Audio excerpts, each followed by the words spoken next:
Day 10. Things are going well. I felt good this morning. When I was standing before my run, I actually caught myself putting my weight on my left leg instead of the right leg. And obviously, if you have a leg injury, if you ever notice how you stand, you don't even stand on that leg lots of times. I've always put my weight on my right leg, just let the injured leg hang there, which is a bad thing to begin with. But I actually was um, putting my weight on my left leg. The bruises is almost gone. You can see right here. There's still a little bit, but a little bit more than I thought. But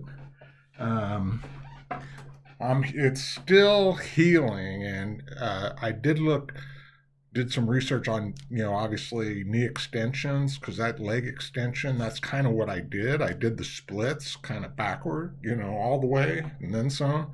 And then they say 2 to 4 weeks, so I'm in just over 3, so I'm kind of right on schedule with that leg extension. My leg did not give out as much today. I felt it a couple times. I think it's just, it's hard to stay in sync, but I felt myself in the run in a smooth motion. It should feel like all your body parts are moving together, right? And that's hard when you're focusing on an injury or one body part. It's kind of hanging out there and you're just flailing around. And so the other thing me and Terry Meyer always talk about is don't get greedy. So I was at mile 6 and I'm thinking, Steve, don't get greedy. Just take this and keep healing. And hopefully I don't, my shin that I was feeling, I think just a little bit of ice on that with that broccoli. Those that have seen the picture of my broccoli on my leg really helps. So eat your frickin' broccoli. It's good for that type of pain. And so what else? Oh, I thought I should probably wear a shirt for a while till you guys get used to me a little better. So I'm wearing a sweater after my workout. It seems really weird. The other point on that, guess what? Overseas, nobody goes without a shirt. There was not one person in the London Marathon that was shirtless. But this year it's going to be everybody except me is going to be I'm going to be shirtless. Screw London, but it's an international thing.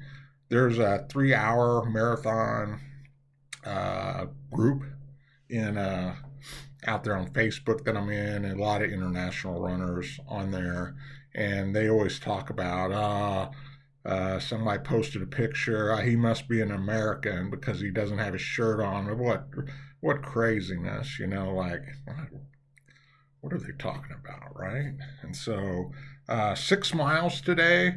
I was hoping to get 8. I could have got 8, but like I said, don't get greedy, man. 8:52 pace. I could have ran a little faster. As long as I'm healing, it's really tricky, and that is the trick to running 2 close marathons together when you only have 3, 4, 5 weeks in between. You got to ride that threshold between recovery and maintaining fitness.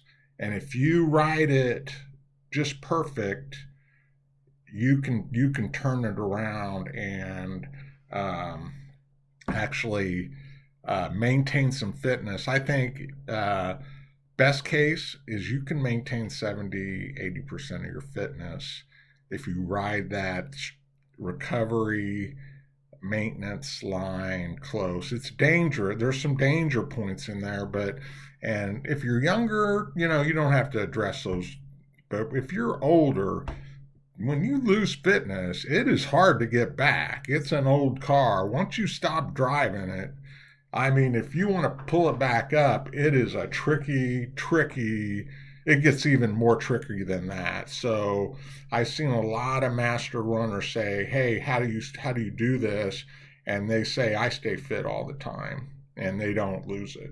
You know what I mean? And so I think you have to learn that trick, and it's really an injury situation also. But you got to push it, but not get greedy. Anyway, I'm pretty excited. Hopefully, I don't stop. I don't get something reoccurring as the day goes on. So, go Wildcats.